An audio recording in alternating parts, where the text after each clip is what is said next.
వృత్తిరీత్యా chartered accountant, yes. తర్వాత నాటకకర్త, తర్వాత నవల రచయిత, ఇలా మీ ప్రయాణం చాలా దూరం అలా వెళ్ళిపోయింది. అవును. అయితే అంటే సమాజంలో అనుకునేది ఈ చార్టెడ్ అకౌంటెంట్గా ఫెయిల్ అయ్యి ఇలా వచ్చేది. లేదు నేను అది అడగదలుచుకోలేదు. కాదు, చార్టెడ్ అకౌంటెంట్ మీరు ఫెయిల్ ఎందుకు అవుతారు? మీరు చాలా చాలా పెద్ద పెద్ద పదవులు చేసి. అదేలేండి, చెప్పండి. Chartered accountant వాస్తవవాది.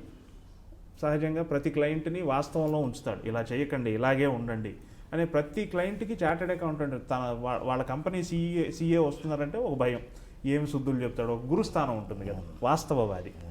తర్వాత మీ రెండో దశ నవల రచయిత ప్రయాణమేమో ఊహల్లో విహరింపజేశారు, అది మిథ్యా ప్రపంచం. అవునండి.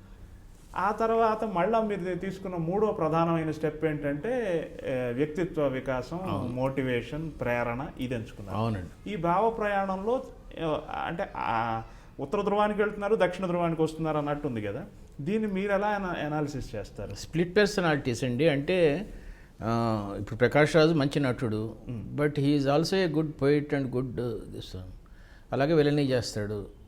ఈవెన్ ఒక దాంట్లో దీన్ని ఏమంటారంటే కార్పెంట్ ఏదో అంటారు, అంటే ఒక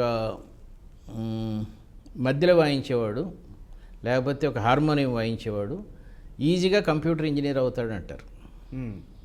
బేసిక్స్ ఒకటే ఉంటాయి. బేసిక్స్ ఏంటి? బతకటం, బాగా బతకటం అనేది. ఆ చార్టెడ్ అకౌంటెంట్ చెప్తాడు, భావనా లోకాల్లో విహరించేవాడు కూడా జీవితాన్ని ఆనందించి చెప్తాడు. సో రెండు వేరువేరు కాదండి. A romanticist can also be a materialist.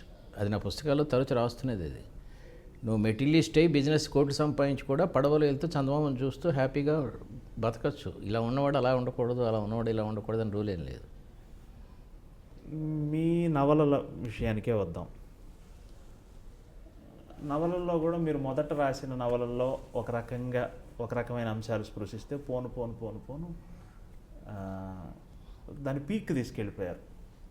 వెన్నెల ఆడపిల్ల లాంటివి వచ్చేప్పటికైతే అసలు జనం యువత ఉర్రూతలుగే స్టేజ్.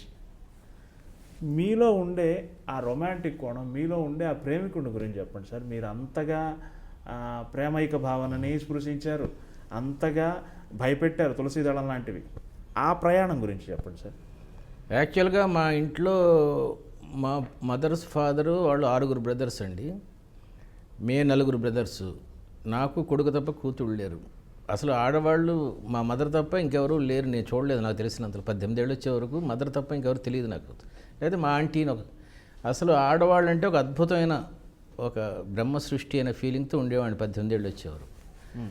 ఆ మందాకిని క్యారెక్టర్ సృష్టించిన రమ్య అంటే వాళ్ళు అద్భుతమైన మేధావులు, సున్నిత మనస్కులు, వాళ్ళ చీమ కుట్టినా తట్టుకోలేరు, ఈ ఫీలింగ్స్తో ఉండేవాడిని. అందువల్ల నా పుస్తకాలు కూడా అవే ఫీలింగ్స్ వచ్చి ఉంటాయి.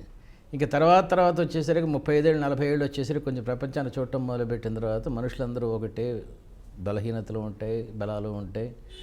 మనం అనుకున్నట్టు అందరూ తెలివైన వాళ్ళు కాదు. ఈ వాస్తవమైన ఇది వచ్చేసరికల్లా ఈ తప్పు చేద్దాం రండి, ఇలాంటి పుస్తకాలు రాయడం మొదలుపెట్టాను.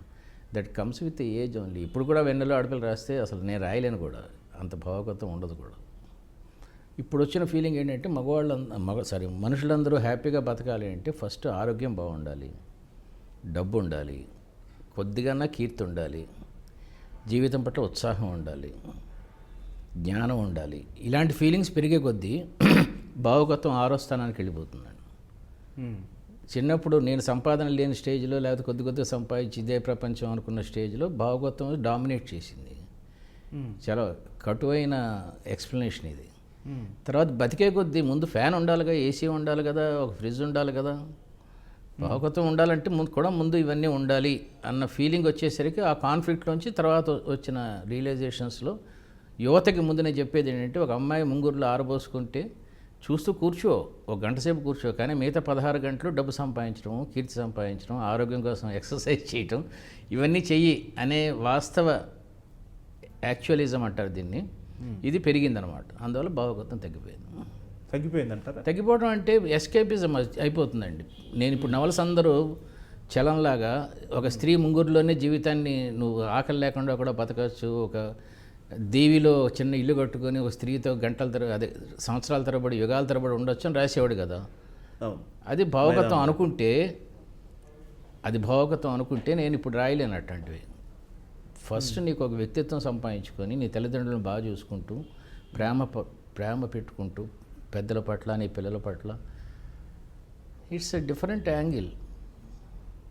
ఇట్ డస్ నాట్ మీన్ భావగతం లేదని కాదు, బట్ ఇట్ ఈజ్ కింద పొరల్లోకి వెళ్ళిపోతుంది, పై పొరలన్నీ ఇవి ఉంటాయి. వాస్తవాలు. That's what I believe.